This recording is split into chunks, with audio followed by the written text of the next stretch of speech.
Entonces, la voluntad popular estableció, por ejemplo, que hubiera elección de jueces, magistrados y ministros. Se cambió la Constitución porque así lo quiso el pueblo. El pueblo no hubiera votado de esa manera si no se hubieran querido las reformas que se plantearon, que lo planteamos durante toda la campaña.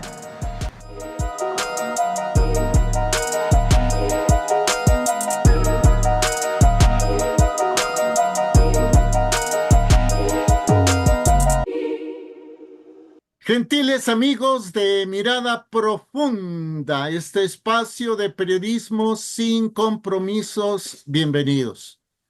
Hoy tendremos el honor de contar con la presencia del doctor Miguel Ángel Granados Atlaco. Él es abogado, pero escuche usted, por favor.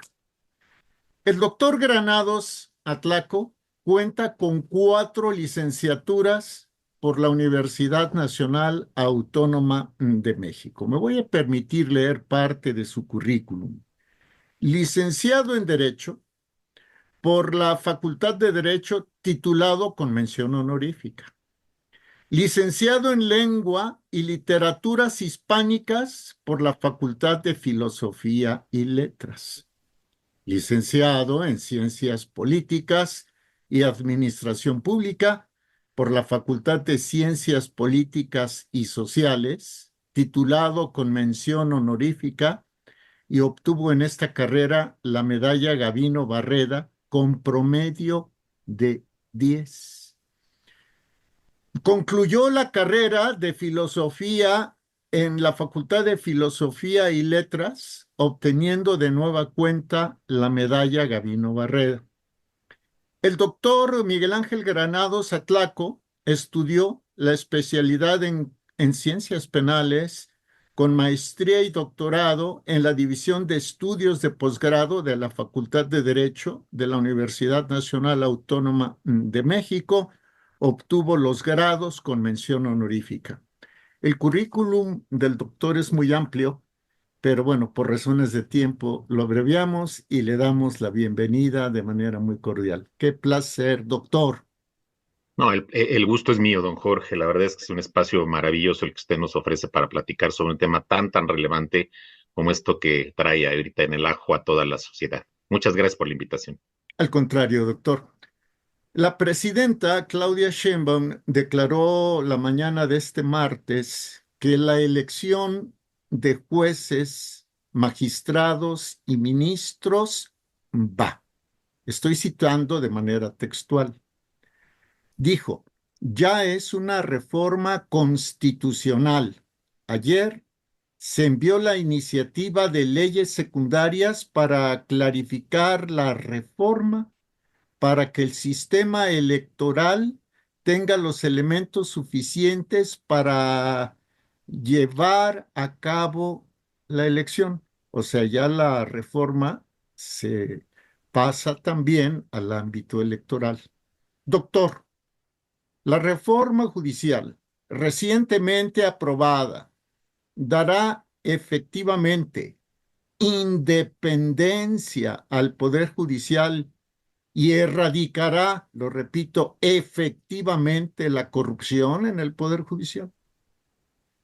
Yo me atrevo a generar un no rotundo a la pregunta y voy a sostener lo que estoy manifestando.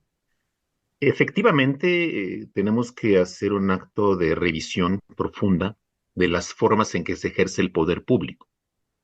Lamentablemente, bueno, hay una serie de conceptos que no es tan claro cómo se manejan a nivel cultural y sobre todo a nivel coloquial. Realmente el poder es uno solo, el poder público es uno solo. La propia Constitución, el artículo 49, dice, el poder público se divide para su ejercicio, el supremo poder de la federación se divide para su ejercicio en legislativo, ejecutivo y judicial, en ese orden. Pero además, fíjese, don Jorge, esta mención nos tiene que hablar de que existe una condición compacta del poder en el Estado mexicano. Como consecuencia lógica, pues no se trata de que pensemos en una reforma que solamente está focalizada a una de las funciones del poder público, que es la función judicial, y una de las tareas más delicadas que puede haber en el ámbito del poder público, porque es casi nada, ¿no? Impartir justicia. Entonces, para mí, una reforma de esta naturaleza solamente está viendo una de las hojas del gigantesco bosque, que es este poder público. Porque una reforma auténtica que fuera enfocada a atacar temas como la corrupción, temas como la ineficacia en el servicio público, temas como el nepotismo, tendrá que ser integral. Es decir, tenemos graves situaciones en la función judicial, pero también las hay en la función ejecutiva, también en la función legislativa. Pero esto se agrava cuando damos pasos hacia atrás. Y de por sí una reforma criticable como la que propuso en su momento Zedillo, siendo presidente de la República, que fraguó entre 94 y 95, que generó un vacío de poder terrible porque desapareció de golpe y plumazo a la Corte. Y recuerdo que en aquel tiempo mi maestro, el doctor Burgoa, pues así con gran escándalo decía, ¿cómo es posible que esto suceda? Y varios juristas de la época se pronunciaron diciendo, están desapareciendo prácticamente uno de los poderes. Bueno, pues esto está más grave todavía. ¿Y por qué razón? Porque precisamente si se supone que lo que tenemos es identificado una enfermedad, don Jorge, estamos de acuerdo en que si a mí me identifican vamos a pensar, una afectación a nivel gástrico, pues en lo último que tenemos que pensar es en que a mí me suministre algo que tenga que ver con alguna de mis articulaciones, o sea, no tiene nada que ver. Eso es lo que yo estoy visualizando, ¿no? Estamos buscando medicinas para una enfermedad que no es la que exige esa medicina. Es una realidad, repito, poniendo los pies en la tierra, claro que la función judicial que descansa esencialmente en la Suprema Corte de Justicia de la Nación, en todos los tribunales que la conforman, el Tribunal Electoral del Poder Judicial de la Federación, que también parece un avance gigantesco y muy significativo de una auténtica pretensión democrática en este país. Pues lamentablemente, claro que hay vicios. Yo tuve oportunidad de trabajar en la Corte, don Jorge. En una época fui asesor de la ministra Margarita Luna, que me parece una excelente mujer y muy trabajadora. Pero lamentablemente también todos ellos, de alguna forma, están limitados en ese espectro de lo que es la posibilidad de un trabajo, eh, digamos, ajeno a interferencias, ¿no? Entonces, claro que esto es un tema. Debemos erradicar nepotismo, la corrupción, el hecho de que cómo se filtran entre los jueces, los magistrados, la propia corte, ¿no? Los personajes nefastos que no permiten que este desideratum elevadísimo, que es la de impartir justicia, simplemente no se puede. Y entonces, hay enfermedad, hay enfermos, pero no es la cura correcta, don Jorge. Doctor, la presidenta en su conferencia de este martes 8 de octubre, la presidenta Sheinbaum, dijo además, y se lo pregunto no con un afán de confrontación, de confrontarlo con ella, no, pero sí el de obtener el criterio de un especialista como usted. La presidenta dijo, no hay amparos ni análisis de los 8 ministros de la Suprema Corte de Justicia de la Nación que puedan detener la aplicación, el avance de la reforma judicial. O sea, la presidenta se arroga más poder que el de 8 ministros. Eso por un lado y por el otro. ¿Pueden 8 ministros detener la reforma? ¿Podrían? Me parece que esto representa primero una muestra clarísima de que a nuestra actual titular del Ejecutivo le dejaron un paquete terrible, terrible. En mi percepción, esto no nació tanto de una intención limpia de efectivamente preocuparse por un poder judicial que trae tantos vicios o que los ha arrastrado durante décadas, sino me parece más un apetito personalista que lamentablemente ella está pagando los platos rotos. Y no le queda de otra más que seguir adelante con esto, ¿no? Porque no hay más. No sé hasta dónde ella, yo también he estudiado mucho temas de comunicación no verbal, de lenguaje no verbal, y yo la observo cuando habla y en algunas ocasiones no la siento comprometida con lo que está diciendo, porque me parece que ella lamentablemente está en un tobogán de una inercia de lo que ya venía trabajando el anterior presidente. Entonces, no la justifico, simplemente la explico por qué tiene que asumir ese rol ella. Y por otra parte, me parece que aquí vendría una tarea muy delicada por parte de la Corte, de estos 8 ministros, porque las otras 3 ministras pues, realmente no cuentan, y no cuentan por una sencilla razón porque ni siquiera yo creo que se han tomado la delicadeza de analizar objetivamente esta reforma que defienden, de tener la claridad jurídica para un análisis que obedezca más que nada a eso, los principios esenciales del derecho. En una palabra, no tienen aptitudes para actuar como juristas. Esa es una realidad. Entonces, así las cosas, hablar de 8 ministros, que serían los que tienen que poder empujar algo como lo que estamos comentando, habría que pensar mucho en la manera en que ellos aborden los temas y la manera en que ellos estudien, analicen todas las impugnaciones. Y me voy a explicar. En esencia, parece muy difícil, jurídicamente hablando, que de repente digamos, a ver, ¿cómo revisamos? Y en algún momento fue un debate muy fuerte en la propia Corte, ¿cómo revisamos la constitucionalidad de la Constitución? ¿No? Ese sería el debate. Y a mí en algún momento cuando me pongo a analizar estas cuestiones, yo dije, bueno, a ver, ¿cuál es la función de una constitución como la nuestra? La nuestra se divide en 2 partes, una parte dogmática y una parte orgánica.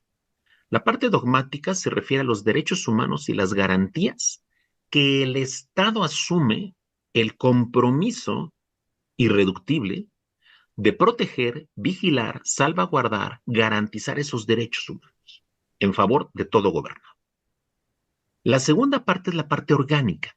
Por eso le llamamos Constitución Política de los Estados Unidos Mexicanos, porque se refiere a cómo se va a organizar este aparato político al que hemos apostado, llamado Estado. Y ahí están los elementos del Estado, uno a uno, claramente regulados. Sí, pero hay un tema. Yo no puedo construir instituciones y organizaciones a nivel político si no tengo como impronta, como papel protagónico, el de los derechos humanos de los gobiernos. Y entonces ahí es donde entra el debate, porque tenemos que decir, ¿qué pasaría entonces si permitimos que esta segunda parte, que es una parte meramente política, pase por encima de lo que es fundamental y esencial para una vida auténticamente en un contexto de un Estado de Derecho, el respeto y la, por supuesto, atención de los derechos humanos? Y ahí es donde es donde yo encuentro la beta fundamental para decir, señores, a la hora que analizamos esto, va en contravención de la finalidad de tener todo un cuerpo jurídico, todo un cuerpo político, que es un poder judicial, que va a tener una de las tareas más elevadas, que es la de impartición de justicia. Basta leer la reforma para darse cuenta que hay una serie de cosas que no son congruentes con esto. Entonces, me parece que en la Corte tienen que estar muy atentos a una ponderación. Tenemos que generar una ponderación. ¿Qué es más valioso? ¿Los derechos humanos o la forma en que tú políticamente te estás organizando? Y definitivamente esa parte política debe quedar subordinada a esos derechos humanos, definitivamente, don Jorge. Doctor, por lo que usted nos explica, entonces, eh, entendemos que el objetivo de la reforma es literalmente mm, permitir que el Ejecutivo sea el poder, que el Ejecutivo absorba todo el poder público y que en realidad los otros poderes queden como meros membretes. Aparentemente es por donde va el tema, porque si usted analiza la reforma se va a dar cuenta de que sigue habiendo injerencia del Ejecutivo en algunos aspectos.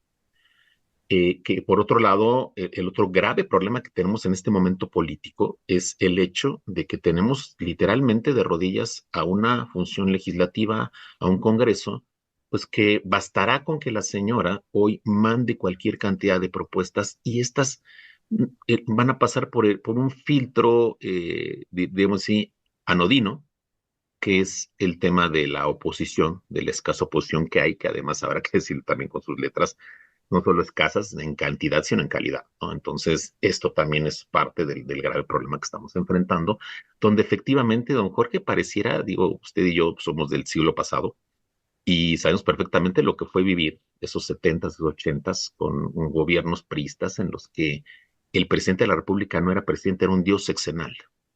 Y entonces algo así estamos visualizando, regresar a estos aspectos en donde veo con mucha tristeza que fueron muchos años.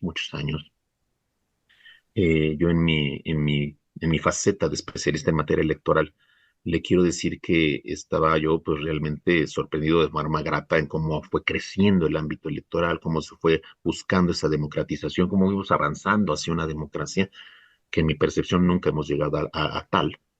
Pero hoy veo que damos un paso hacia atrás, damos pasos hacia atrás de más de 30 años por lo que hace esta parte democrática y 50 años por lo que hace la forma de organización política. Un presidencialismo que se había matizado a partir de que llegaron los panistas, sí, se fue matizando paulatinamente, se fue convirtiendo en un semipresidencialismo, pero hoy regresamos a un presidencialismo a ultranza a través precisamente de estas reformas y de estas modificaciones y de este subyugar a los otros poderes.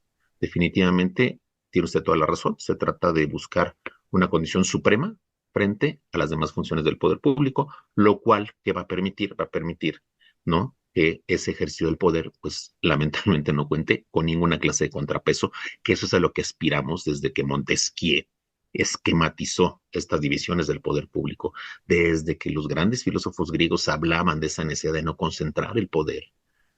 Pues todo esto viene a darle al traste la nueva visión de política de este régimen.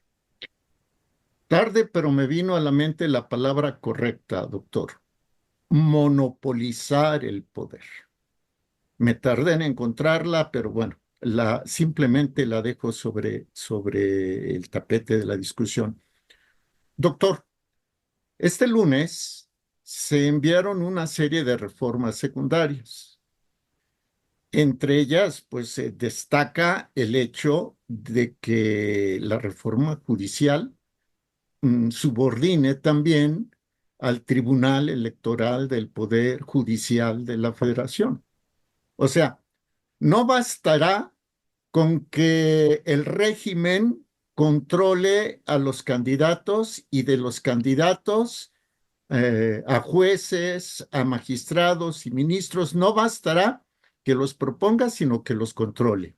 Luego, no bastará que haya un consejo disciplinario, creo que se llama, o un comité de disciplina, algo por el estilo, que esté conformado por 5 personas también electas, pero que serán puestas por el régimen para que sancione a todo aquel ministro, magistrado o juez que falle en contra de los intereses del supremo poder, sino que además se hará con el control del Tribunal Electoral del Poder Judicial de la Federación, lo cual a un servidor, doctor, le hace temer que finalmente todo esto desemboque en un régimen como el que tienen en Cuba, como el que tienen en Nicaragua, como el que tienen en Venezuela, como el que tienen en Bolivia, incluso como el que tienen en China.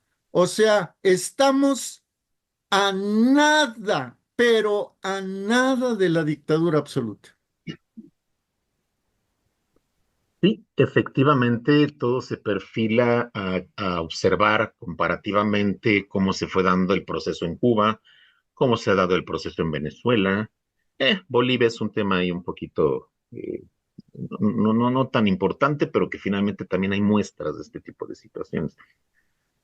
Y sí, efectivamente, cuando hablamos de temas como dictaduras o de condiciones de concentración excesiva en el poder, de parte del Ejecutivo, es cuando efectivamente deja de haber esta clase de elementos en el mapa que permitan matizar el ejercicio del poder, que permitan un control al ejercicio del poder, y lamentablemente hacia eso vamos, por supuesto, porque usted pone el dedo en la llaga con el famoso Tribunal de Disciplina Judicial, ¿no? Efectivamente, nombradas. Sabemos cómo va a funcionar esto, porque si en algún momento a mí me preguntaran, y me lo han hecho muchos de mis alumnos, me preguntan en su ingenuidad como alumnos de licenciatura, me preguntan, ¿y usted se va a postular y va a competir y va? Digo, no, por supuesto que eso no va a suceder, les digo, porque yo necesitaría primero vender mi alma al diablo. Y entonces todos los que vayan hacia esa situación, pues lógicamente saben perfectamente que va a haber ese condicionamiento, incluso obedeciendo una lógica muy mexicana de que el que paga manda, ¿no? Y de que en algún momento el que me puso, pues con ese es con el que tengo yo el compromiso, que es lo que estamos viendo ahorita a nivel del Ejecutivo Federal, ¿no? Entonces, así con esta perversa visión cultural que tenemos los mexicanos, pues es lógico que efectivamente en el momento en que cualquiera se salga del redil, pues ya tengo la manera, ¿no? De perfectamente controlarlo y evitar que siga sucediendo, o pero aún todavía, prescindir de esa figura, de esa persona que pudiera, sí, efectivamente, movido con un auténtico apetito de impartir justicia, ¿no? Enfrentar al régimen, y el régimen tiene todas las herramientas para deshacerse de esa persona incómoda, definitivamente. Y por supuesto que también pasa con el Tribunal Electoral. El Tribunal Electoral que surge con toda su plenitud en aquella reforma de 1990, que tiene un empuje todavía superior cuando se convierte precisamente en una parte de la función judicial en 1996. Me parece que ha sido una herramienta súper importante, fundamental, para, repito, trazar esa ruta de democratización por la que íbamos, ¿sí? Apenas hace unos añitos. Y sin embargo, pues hoy es un tribunal que también en algún momento se pone en una posición comprometida, y también me parece que se pierde mucho la visión auténtica de para qué nace un órgano tan importante, porque tenemos que hacer recordar y decir, a ver, cuidado, ¿qué pasaba en aquellos tiempos en los que no teníamos un tribunal electoral, ¿no? Usted recuerda esa figura maravillosa de la autocalificación, que es una cosa preciosa, ¿no? Que tiene que ver otra vez con este tema de falta de herramientas democráticas que te permitan a ti la claridad de una elección, ¿no? O el famoso Tribunal de lo Constitucional Electoral, que parece nada más de azúcar. Entonces, cuando ya tenemos un verdadero Tribunal Federal Electoral, que luego pasa a ser el Tribunal Electoral del Poder Judicial de la Federación, y ya queda, ¿no? Como parte de la función judicial del Poder Judicial, pues es a la fecha, sigue funcionando finalmente, un órgano muy valioso para pensarnos en un esquema democrático. Pero si esto le sumamos, don Jorge, y sin el ánimo de salirme del tema, pero si esto le sumamos la desaparición de los órganos judiciales autónomos, como el caso del INAI, que es una herramienta también fundamental que todos los estudiosos de la democracia, no hay uno solo que no caracterice, como dice por ahí un autor llamado Morlino, como una buena democracia, la presencia de herramientas de transparencia y de rendición de cuentas. Si no hay transparencia, definitivamente es cuestionable que se trate de una auténtica democracia la que se esté viviendo como una forma de gobierno. Doctor, usted mencionaba al inicio de esta charla que pues resulta, la verdad, ilógico que para una enfermedad gástrica, utilizo la analogía, para una enfermedad gástrica se mande medicina para aliviar problemas de las articulaciones. ¿Qué tipo de medicina es la que necesita nuestro Estado mexicano? ¿Qué tipo de medicina necesita el Poder Judicial? Bueno, la primera medicina tal vez puede sonar muy drástica, que es como cuando a lo mejor llega uno a un espacio físico y se encuentra uno con una plaga y dice, pues a fumigarlo todo, ¿no? Entonces, yo creo que sería muy drástica mi primera respuesta. Sería, tendríamos que sanear todo lo que es la vida política de este país, en muchos sentidos. No hemos enseñado a nuestros hijos, o no se enseña a los niños a ser verdaderos integrantes de una sociedad con una conciencia cívica. Perdimos mucho en esa parte. Y como consecuencia lógica, esos niños que no crecieron aprendiendo sobre civismo y muchas otras cosas, pues ahora son los que están incorporándose a este aspecto de la vida política mexicana. Yo sé que a algunos periodistas les molesta esta expresión porque alguna vez tuve algún debate con esto, pero yo le llamo, sí, yo sí le llamo clase política. Y realmente la clase política pues está perdida completamente. Me parece que sigue habiendo un endiosamiento ahí, ¿no? Una suerte como de visión mesiánica acerca de lo que ya vivimos en el anterior gobierno. En el anterior periodo gubernamental, seguimos bajo el mismo esquema de gobierno. Y para sanear eso, pues es algo muy complejo. Sin embargo, sí podría haber mentes que tuvieran la chispa para decir, a ver, ¿qué es lo que realmente tenemos que hacer? Finalmente, a lo mejor con el afán de preservar el poder, ¿no? O sea, no es tanto la de ser buenas personas y pensar auténticamente una agenda social.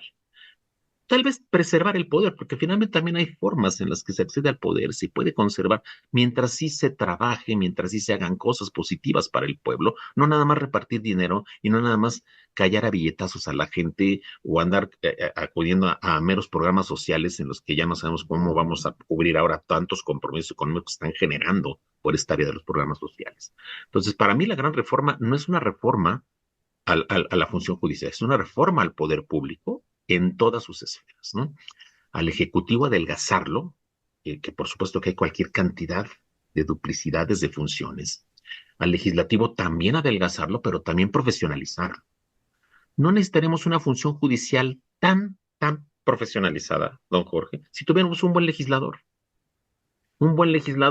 en el que venga y haga leyes adecuadas, leyes que sean acordes a los derechos humanos, que sean acordes a las necesidades sociales. Y entonces necesitamos un judicial también mucho más delgadito, no necesitamos que fuera tan grande.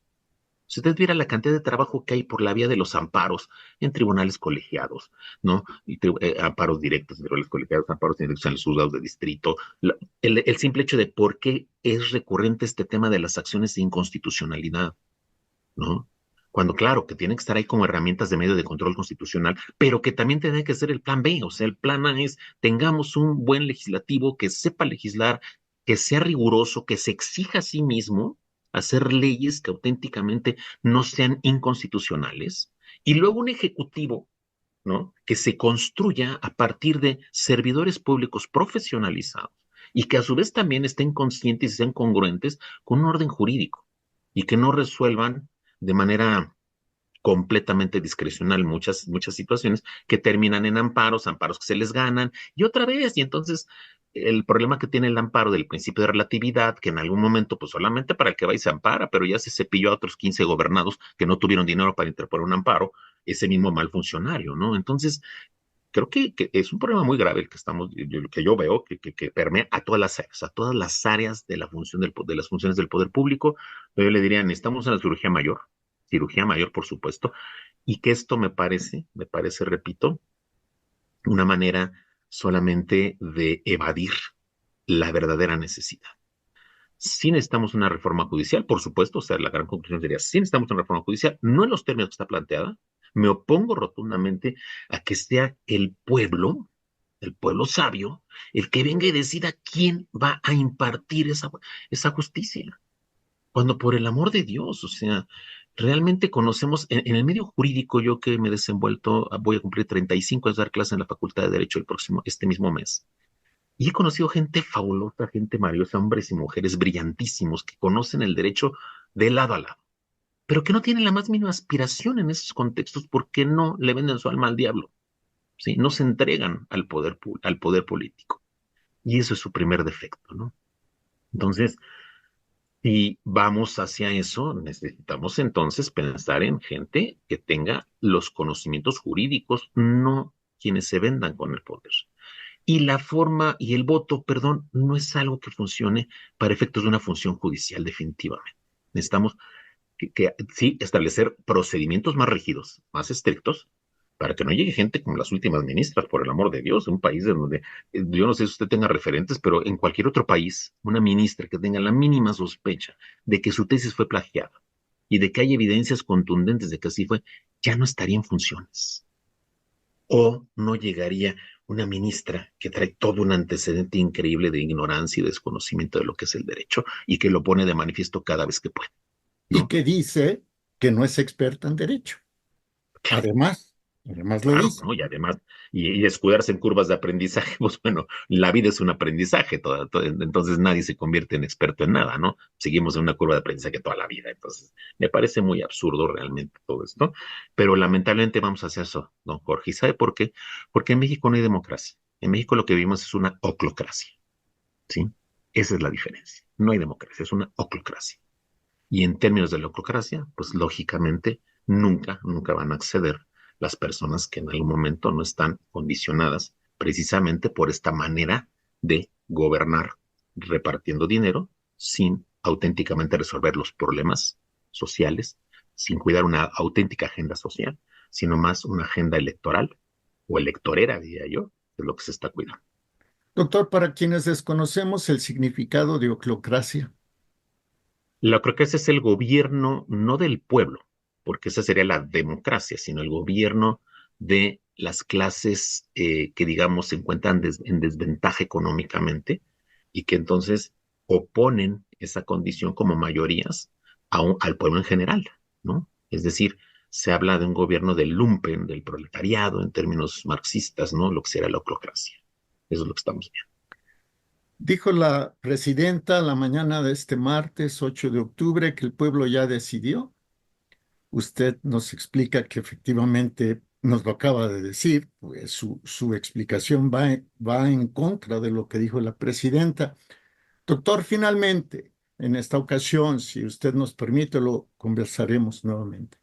Doctor, ¿se puede dar el caso de que la Suprema Corte tarde en determinar la constitucionalidad de la reforma judicial, en tanto que el Ejecutivo, vía el supeditado legislativo, apruebe las leyes secundarias y que el Ejecutivo promueva, promulgue, publique el entramado de la legislación secundaria, cuando todavía la Suprema Corte delibera la constitucionalidad de la reforma judicial?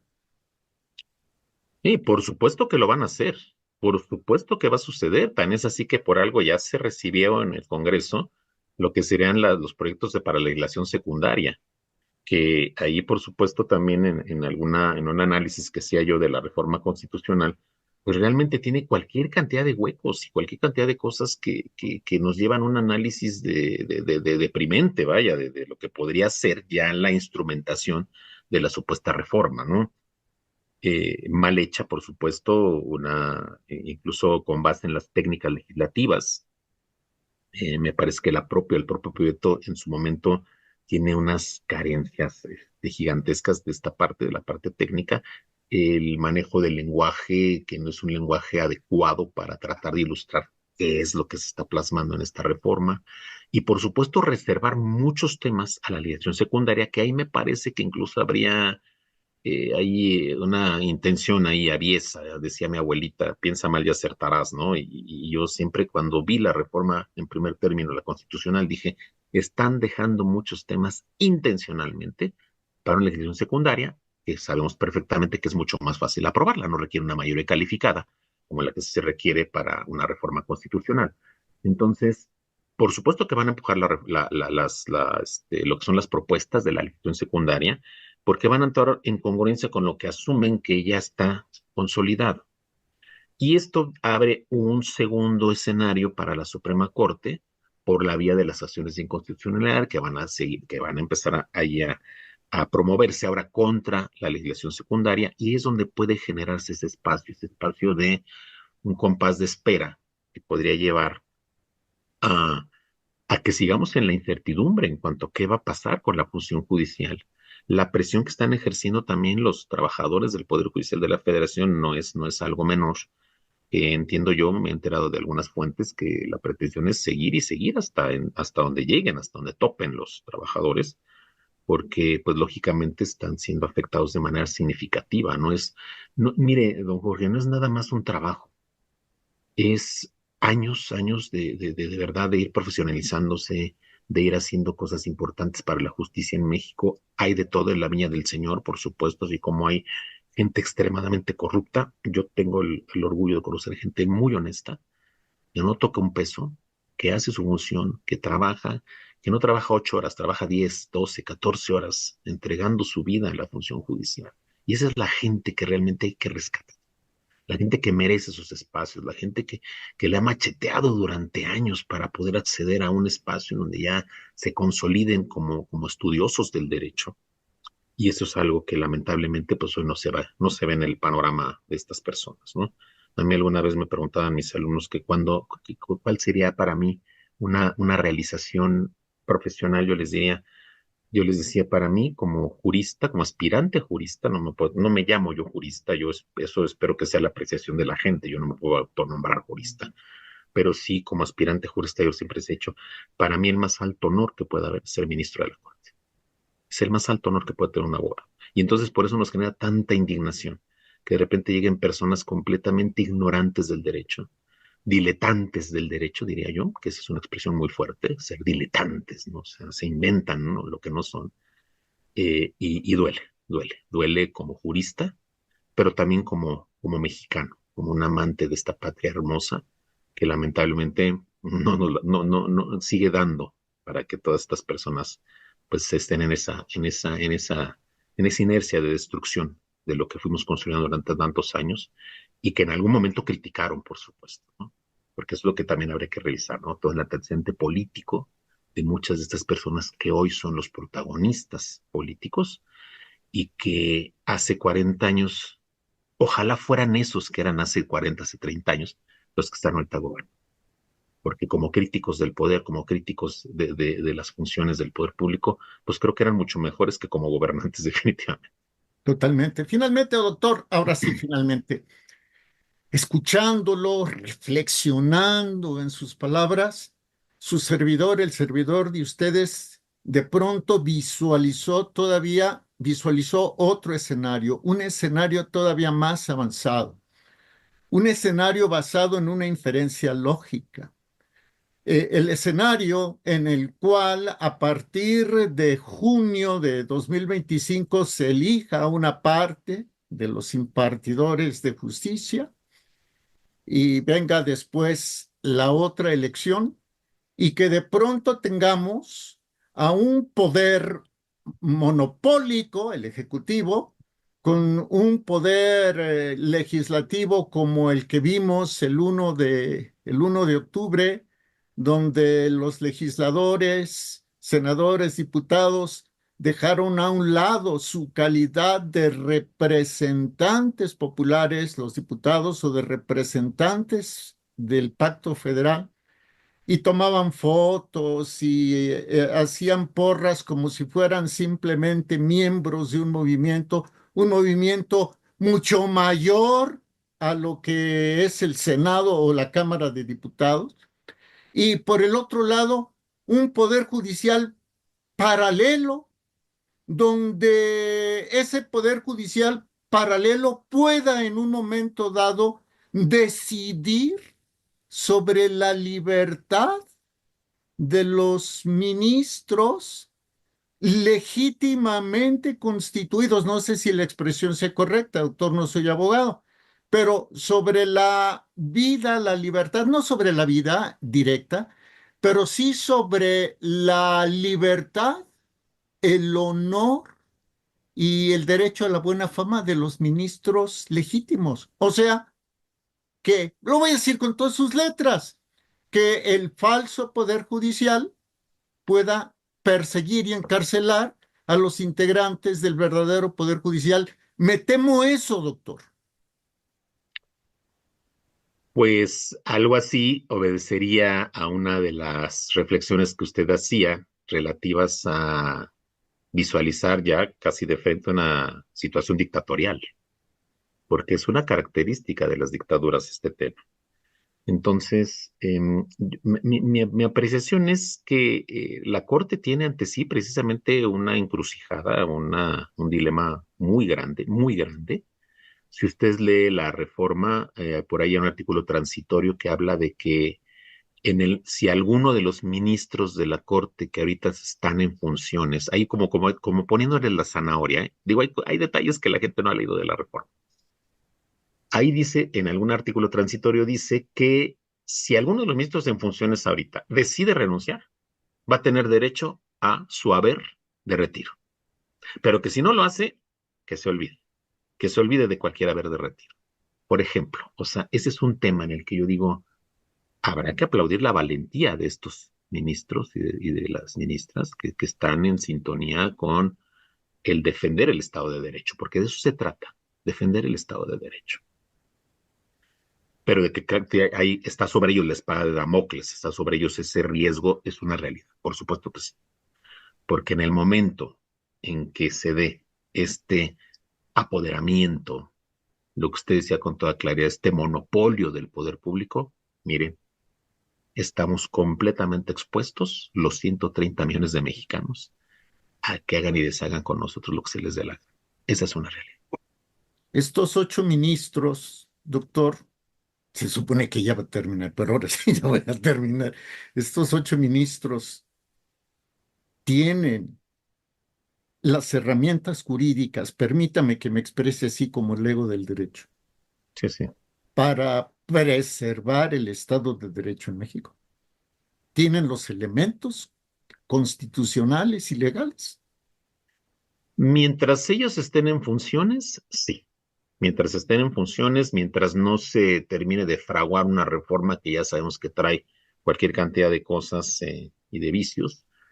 Y repito, me parece que la clave está por la ruta de esa ponderación de derechos humanos, que es como yo comenzaba el análisis. Entonces, ahí lo que tienen que hacer ellos es agudizar su sentido jurídico, agudizar su capacidad jurídica para generar esta ponderación que sea lo que les permita a ellos blindarse incluso de alguna forma, pero que además esto, repito, no parece que sea suficiente, les soy honesto, ¿eh? No me parece que sea suficiente, pero por todo ese peso que va a haber de parte de las otras funciones del poder público, o sea, aliados el Ejecutivo y el Legislativo, el Judicial está realmente vulnerable al 100%. Entonces, por eso me parece que es muy valiente la posición que ellos tienen. Me parece que tienen frente a ellos mucho trabajo, mucha reflexión y sobre todo poner en juego sus mejores herramientas jurídicas. Y lo que sí parece que el escenario no es alentador, no es nada alentador. Me parece que cuando la titular del Ejecutivo señala que la reforma está definiendo claramente su posición, ¿no? Va derechito, pasen por sobre quien tengan que pasar. Esa es la naturaleza de esto. Entonces, sí creo que hay capacidad jurídica, creo que hay condiciones en cuanto a la sapiencia y las aptitudes de los ministros, pero cuando se trata de un sistema político en el que se puede recurrir a toda la clase de herramientas para aplastar algo que no te gusta, pues no hay posibilidad de un escenario alentador, don Jorge. Mientras no se elija la primera parte de los impartidores de justicia, hay margen de tiempo. Así es, así es. Mientras no lleguemos a ese extremo, hay un margen. Viene el tema de la legislación secundaria, que finalmente es la que va a regular ya a detalle, porque incluso precisamente cuando la reforma menciona la injerencia del Instituto Nacional Electoral y de esta construcción de listas y de candidaturas, que además es confuso en cuanto a cómo lo explica, parece que confunde los conceptos. em, Hay toda esta parte de cómo se va a proceder, sí, es parte también de lo que es impugnable, ¿no? Y es atacable. Entonces, eso puede ir obstaculizando también el que vaya progresando esto, ¿no? Pero repito, si ya hay declaraciones clarísimas y contundentes, enfocadas a que va a haber un empecinamiento en cuanto a que esto salga porque salga, pues me parece que incluso habrá hasta herramientas más allá, más allá de lo constitucional y de lo legal, que estarán más en el plano de lo político e incluso, lo voy a decir con sus letras, de lo que teníamos en términos muy coloquiales de la gandalle, y entonces, pues, hasta donde tope, ¿no? hasta donde tope. Doctor, muchas gracias. Qué, Hombre, un in- gusto estar con usted. qué intensa conversación, en verdad, muchísimas gracias y le Gracias. pido que se repita pronto. Con todo gusto, será un placer y al contrario, quien se siente honrado de estar aquí es un servidor, don Jorge, un placer compartir con usted este espacio y muchas gracias por la invitación y por supuesto que dispuestos siempre que sea posible a seguir conversando. Muy gentil. Gracias. Ha sido el doctor Miguel Ángel Granados Atlaco, jurista.